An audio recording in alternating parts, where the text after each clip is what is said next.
Welcome inside the new Kia EV9. So Kia have a totally new infotainment system on these new cars, and they will do going forward. So I'm going to give you an infotainment tour guide for the 2024 and newer Kia infotainment system.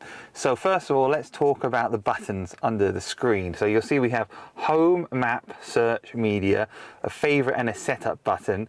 These are touch sensitive buttons, so when I tap them, they will go to the relevant screen, and they do give you some haptic feedback too, which is nice. Now we've got these new panes down the front here. We've got our phone, we've got our connected projected phone, which could be Android Auto, Apple CarPlay, voice memo, seat controls, car wash mode, settings, weather calendar, sports, valet mode, vehicle diagnostics, notifications, and online manual. And then we've got a home screen, which gives you an overview with a map and an overview of Android Auto, whether it's on or off, your EV battery, before it swipes over to the main options.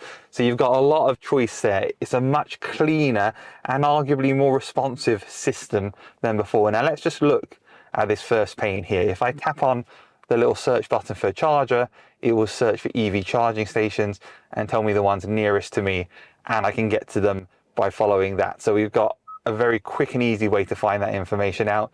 If I press the play button, then it will connect and show you the map routing on here as an overview, which is nice. And I can press the X button to stop it. That ease to be able to do it is really, really nice. And I can add a home and a work shortcut as well. With Android Auto, if I press the shortcut button or press the play button, it will start playing. If I press on it, it will take me to Android Auto, and I can see an overview of where I am. And then to get out of Android Auto, I can press the apps button and then press Kia.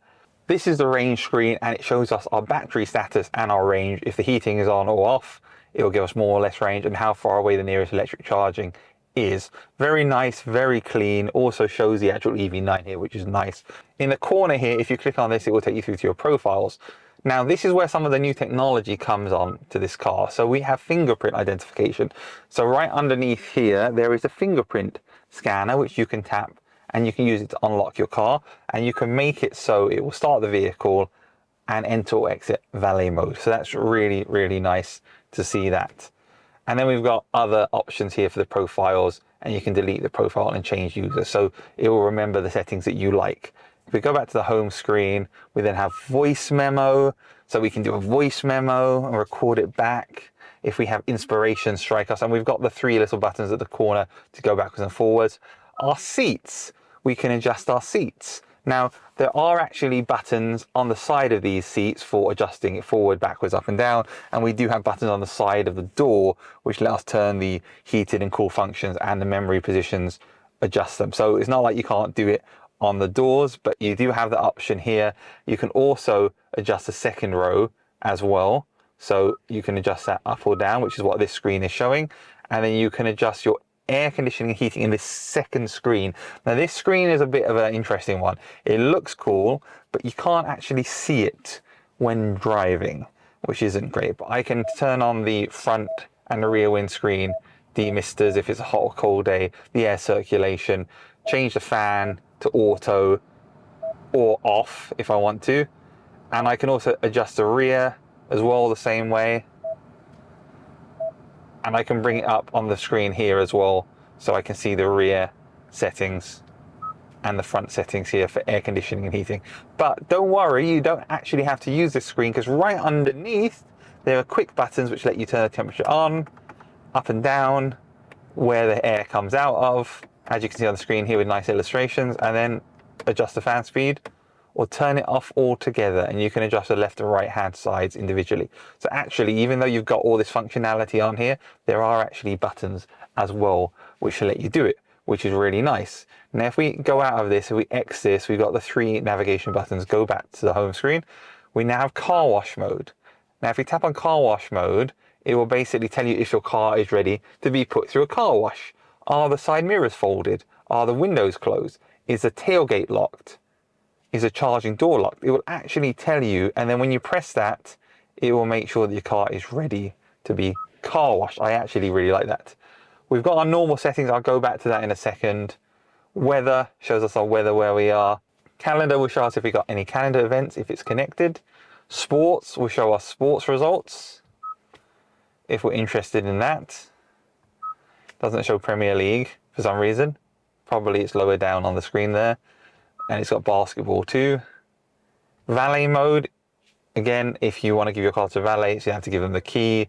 Vehicle diagnostics, so it will check the vehicle. It's doing a check now. Let's see what it says. So all systems are checked, tire pressure, driver assistance, everything is working, which is good to see. I like that. Notifications will tell you if there are any notifications as well. And then we got our online manual. Now let's go back to settings. And this now breaks down the settings a bit more. So we've got our vehicle settings, which includes our driver assistance settings, which again, same screen as before on previous keys, just given a jazz up, a refresh, and put into a new position on here. And we can go through and we can adjust it. The active sound design, if it plays any noises from the outside. You know what, let's turn to minimize. So we got a bit of noise out of the back here. Air circulation, seats. Do you want smart support? Do you want the lights to turn on and off when you're approaching? Do you want a high beam assist? Do you want it to auto lock and unlock? And digital key cards as well. So link smartphone. So you can use your phone to open and close the car and drive off. Now, I'm going through these settings quite quickly because this is just an overview. So you know where they are and you know they're there, but they are there, they all work. We've got our drive modes. Now we can press the drive mode button, which is on the steering wheel, to change drive mode. But we do have the ability to go through here and choose a brake mode. If we change the brake mode to sport. And again, these settings in this case are quite similar to the last time. They're repeating some of them. And they're an overview of everything. Again, lights.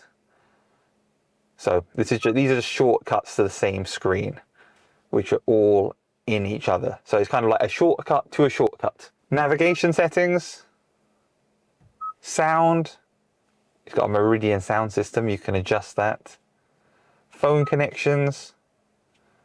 We touched on user profile. Voice recognition, which is a car's voice recognition system, you can turn it on or off. Obviously you can use Android or Google for that as well. Layout, so you can adjust how you want it to look on here. So you can adjust between style A, style B, or style C. So the lines are either below or above or to the side. I quite like it above. I think that's cool like that. And then buttons. What do the quick shortcut buttons do? The star here and on the steering wheel, you can adjust those and change those too. And the head-up display and cluster. So we do have a head-up display on here. You can adjust the brightness and turn it on and off like that. And then Kia Connect, which connects your phone and the car to your app, so you can control it remotely. And then our general settings, which are things like date and time, so, and language, of course. And that is a new Kia infotainment system, right? Pretty easy to use, much more responsive. It looks snazzier. It really takes it up a notch. And we still have Android Auto and Apple CarPlay. Please don't forget to watch my full review of this car, the Kia EV9, which is a great car, and all my other Kia videos, and all my other electric car videos. And I do have other infotainment guides as well on the channel. Thank you for watching.